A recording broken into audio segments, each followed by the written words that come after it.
This is my little Kawasaki KDX200. It's about 1988-89. It's an import from, I think it's one's in from America actually. It's the steel tank version, the SR. These engines suffer a lot of problems with power valve jamming up, and the power valves actually shear. And basically what the power valve does is also the port geometry and height with RPM to improve the scavenging at high RPM, so you get the best of both worlds from the two-stroke engine. You get the good low-end power and you get the good top-end power at the same time. But there's a bit of a bugbear on these engines that they will fail eventually. These gears, they're aluminium and they just shear. They're sort of like a sacrificial part. And because of the age of the bike, parts are almost impossible to get hold of now. But I've managed to get hold of some replacement steel power valves that are supposed to basically fix the problem for good with a bit of luck. The engine on the bike is in pretty good condition. It's got very good compression. It might have a slight weep on one of the crank seals on the flywheel side, but it doesn't seem to affect the performance of the engine. So I'm quite happy to leave that as long as it will last, as long as the bearings will last. The purpose of this video today is to really document stripping the bike down to get to the power valves. I've never done this before on this particular bike. I have worked on engines numerous times before, so this engine's new to me. So what I'm going to do is start by removing all the bits I need to get to the actual, take the cylinder head off. I'll hopefully be able to leave the barrel in position, but it's going to involve removing the seats, the tank, the expansion chamber, which is this, if you don't know two-stroke engines, this is the big bulbous part here. And that's the part of the tuning resonance side of the two-stroke design, and aids high-speed scavenging at high RPM. They're the typical sort of noisy two-strokes you hear, the dang dang dang dang dang. It's all to do with the tuning of the port to make the engine scavenge fuel out of suck the fuel out of the combustion chamber, basically. That helps the next charge go into the engine. So I'm going to start by removing the seat and all the little bits and pieces, and I'll talk you through what I'm doing. But because I'm quite close by a road, it's not going to be that easy to hear, so you'll probably just want to follow along if you're interested, of course, and spin on if you want to see it further on.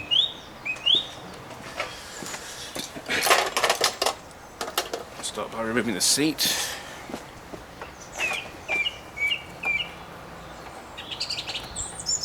The good thing about these bikes is they're designed to be easily worked on. They're designed to be repaired at the side of the road, at the side of the track.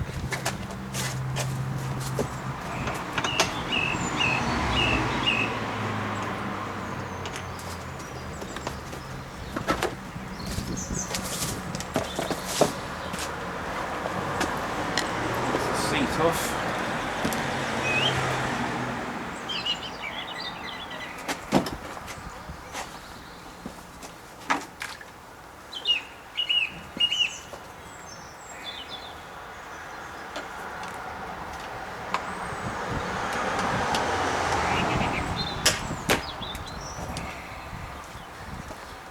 Just removing the tank.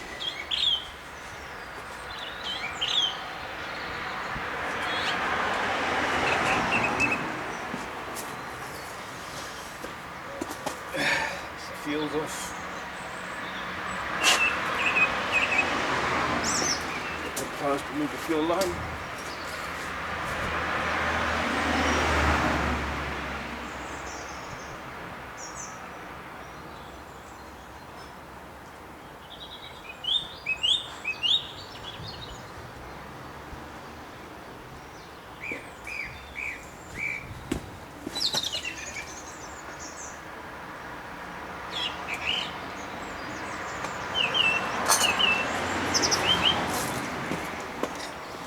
Remove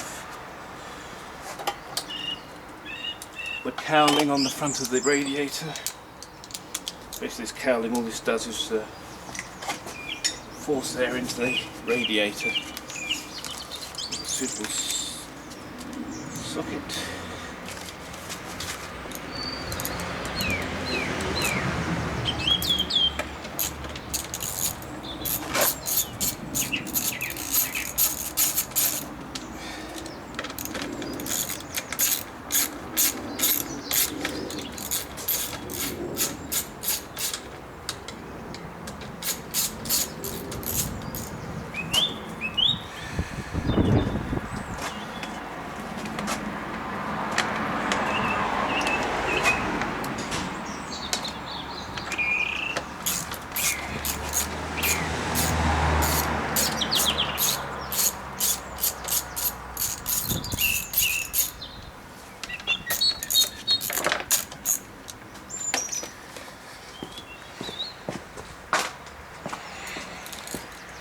radiators here.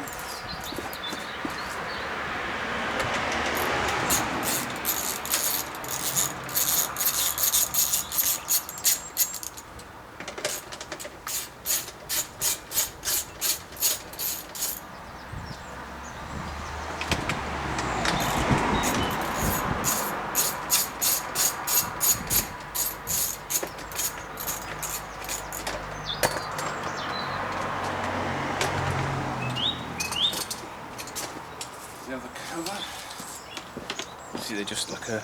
You can see that just a plastic director that directs the air into the brad. And there's the front mount for the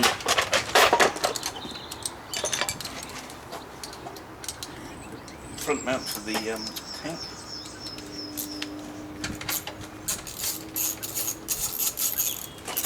I have already drained the coolant from the engine, so I did that this morning when I first brought the bike round. So that's drained.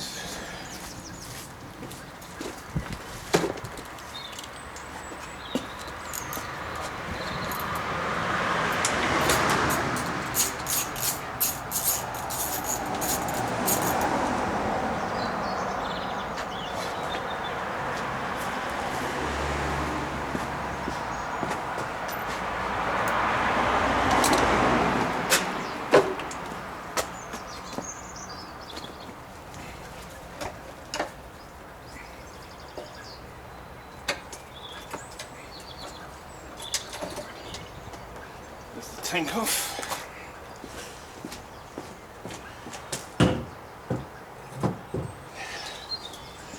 Now what we've got here, we've got the two-stroke oil bottle. This is one of the models that had the premix pump built in, so you don't actually mix the oil with the fuel, which I really like because it makes it much easier for just normal day riding sort of thing. The next thing is to get the expansion chamber off. So separate that at the silencer. Remove this left-hand cover. Check the video. That's right, see what I'm doing.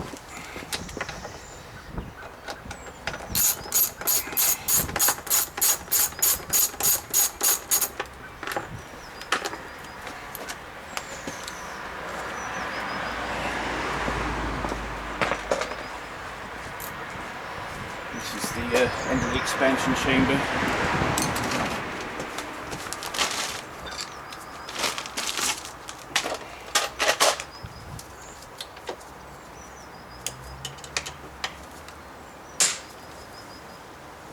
It's the bracket I've made up. I don't think this is the right expansion chamber for this bike, or a different model at least. So I had to make this aluminium bracket up to support the expansion chamber because it used to resonate. It was going to damage the engine mounts or damage the fixing to the front of the bike. Grab a spanner.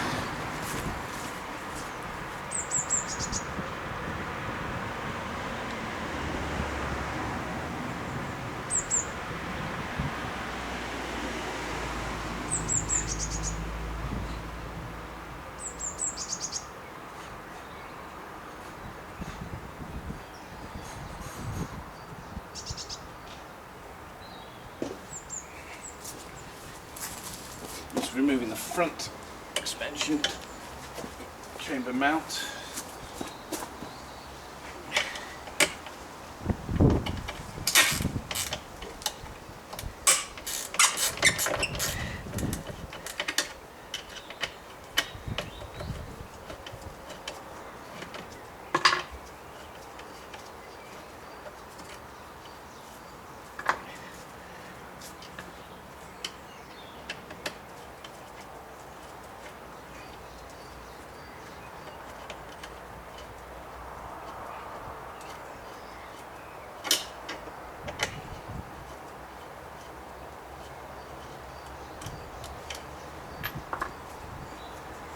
Okay, so that's the expansion mount released there.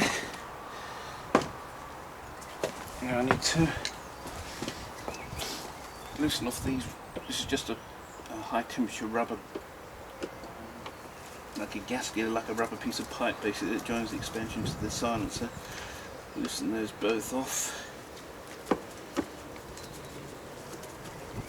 So the expansion chamber should, when I undo the front engine, when I undo it from the cylinder, should be removable now. Let's do that by really the right size socket. There's a 10.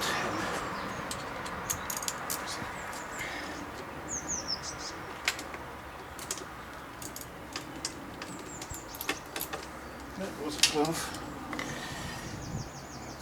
That's 13. It's good.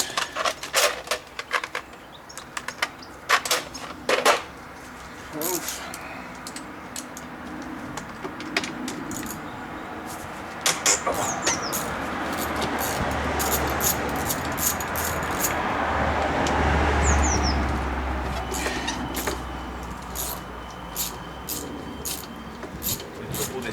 Back together with a bit of copper grease on it. So obviously, where everything gets covered in mud, sooner or later it's going to need another expansion chamber. These parts do tend to rot away. Kawasaki's aren't exactly renowned for their longevity and build quality really, and certainly rusty old parts. Right. Got that out without damaging the radiator. So that's the expansion chambers off. Let's get to what we want to get to now. So this is the obviously the cylinder head. An Ankyl plug in it. So let's zoom you in a bit close to see what's going on.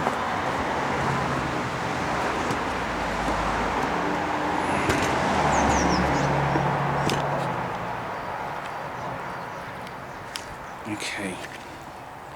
So the next thing to do is I've got to get the cylinder head off, so it involves removing the top radiator pipe. I think I'll remove it from both ends so it's not in the way. I might have to replace some of these Jubilee clips, but that's not a problem.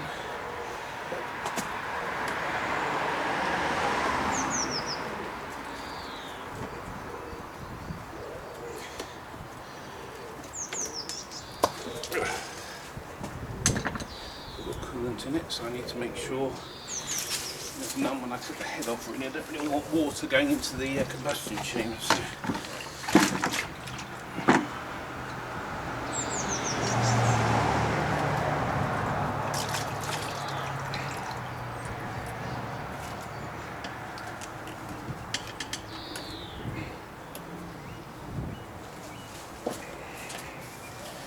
Let's see if we can kick it over and pump out any more water than that. Off screw actually, thinking about it. There. Let's drain the bottom of the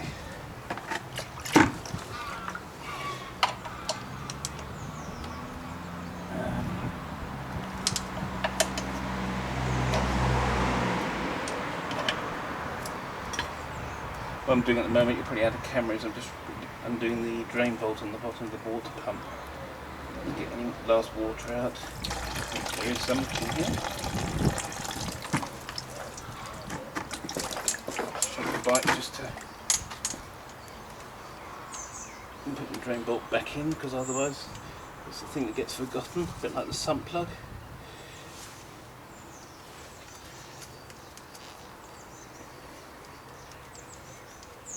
Okay.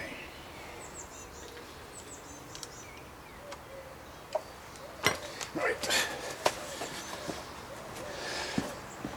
Right, so the next thing is to remove the top mount engine support stay here. Give this a bit of a clean up to get rid of any dirt and stuff, and then we'll gingerly remove the head gasket and hopefully there's no water in there. So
Most of the bolts in this are 12.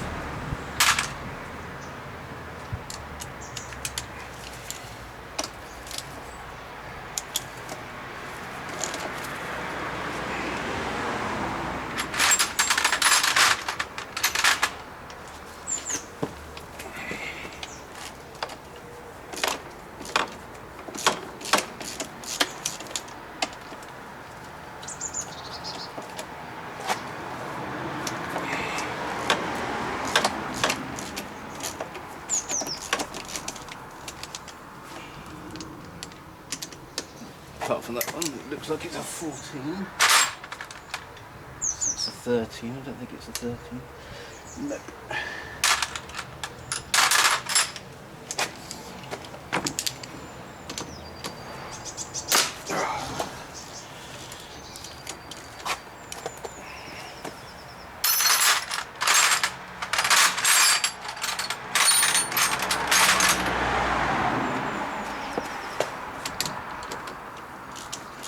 On the other end as well.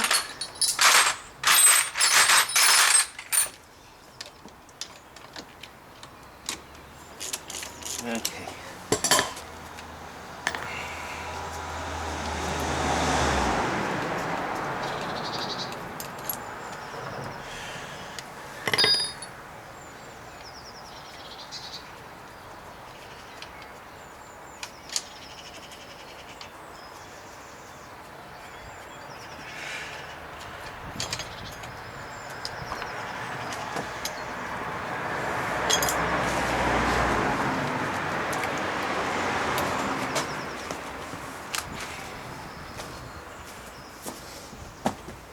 Get this radiator hose out of the way.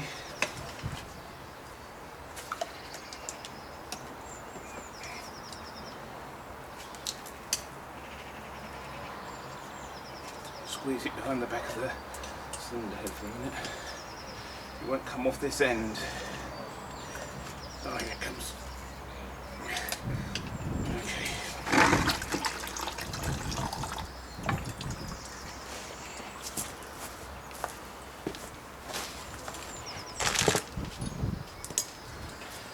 Right, brush to clean the head up.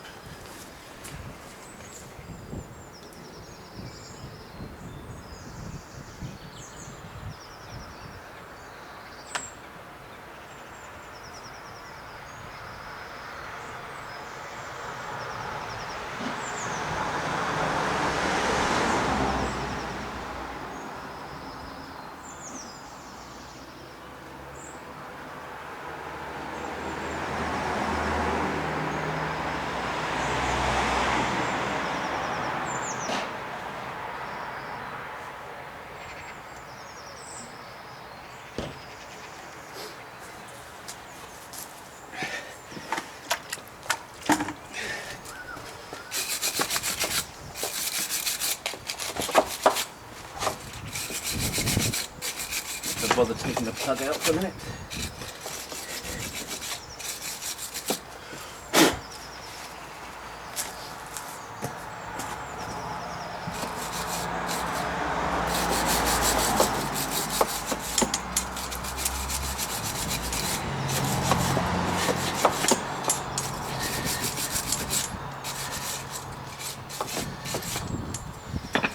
Okay.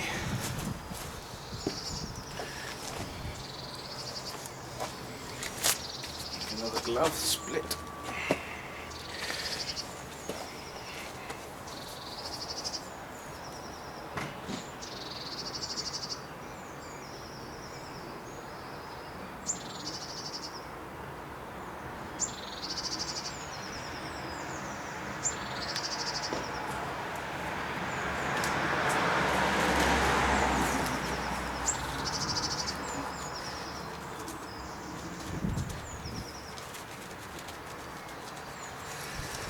Okay, so the next step is to loosen the cylinder head.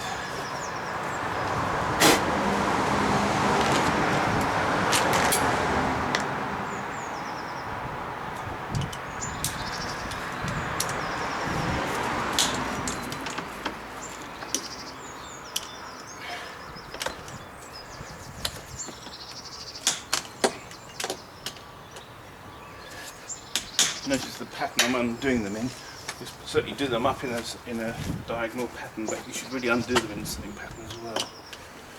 Extension bar.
Difficult to get to that one.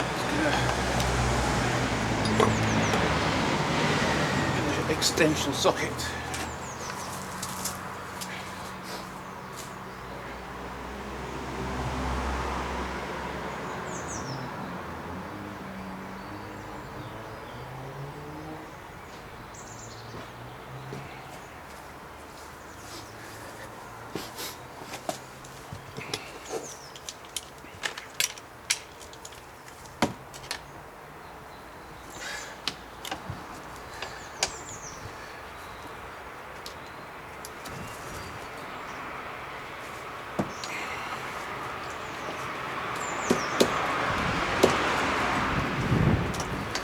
Might move the expansion tank actually if it gets in the way of this oil tank. So the bolts, nuts are loose to the head.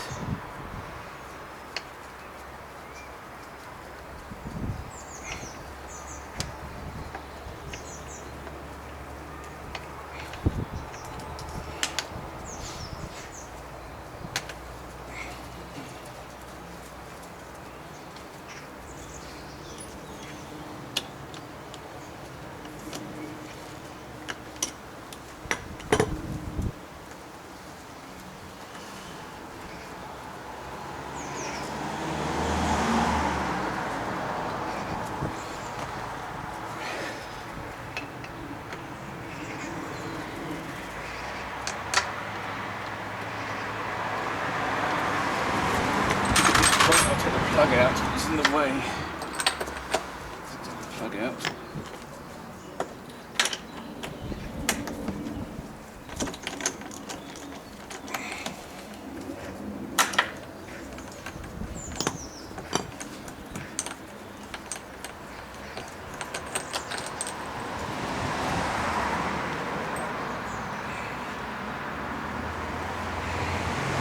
Nice burning colour, I'll show you that a bit later on, but the plug's burning perfectly, which is always a good sign. Always slightly dark on a two-stroke obviously, but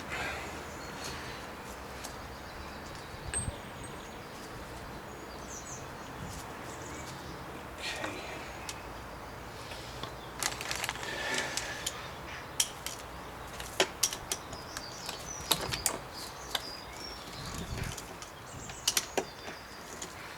You always find there's something in the bloody way when you're trying to work.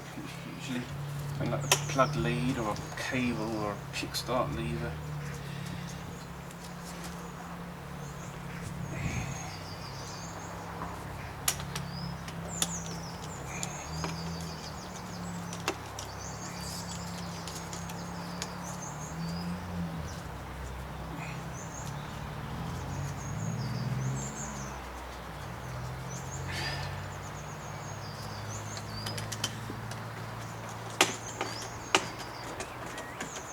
Bring the whole stud out by the top.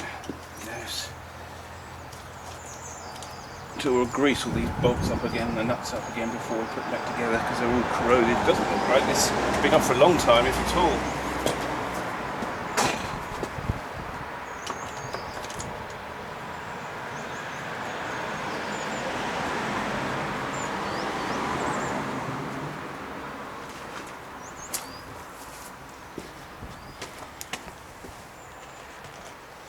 Okay, so this point now the head should come off with a little tap from a hammer or mallet.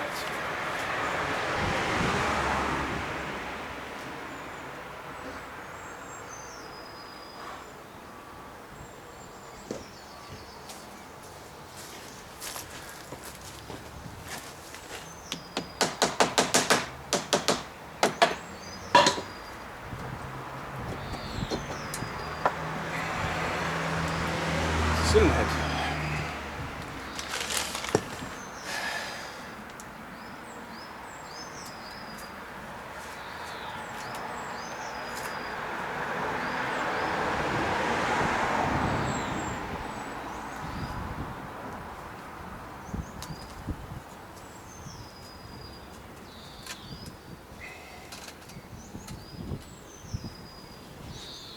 Well, there's quite a lot of bit of loose dust and corrosion.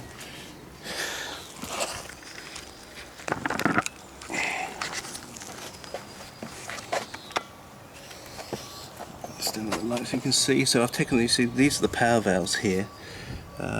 Just here, this pin, and that one over there. That's the idler bit gear. That's the first power valve on the right hand side. That's the power valve on the left. This is a bit of dust and debris from when I've taken the head off, and there was a lot of corrosion on these bolts. So I'll clean that up first because I don't want that in the bore. And then the next process will be to remove this cover here, remove this front cap here that you'll see me removing. See in the light that just here, this cap here needs to be removed, and that withdraws all the shafts. There's a slide shaft you'll see in a mo, and that'll allow us to remove the power valve mechanism.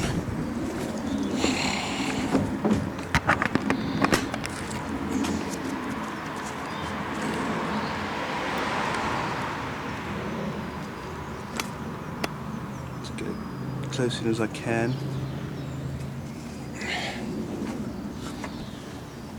Okay.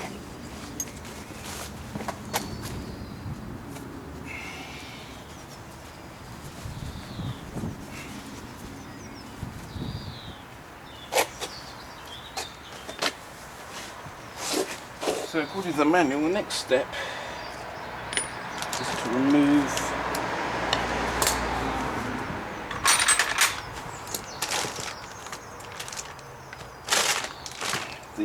this cover here, which is the plastic cover with the actuator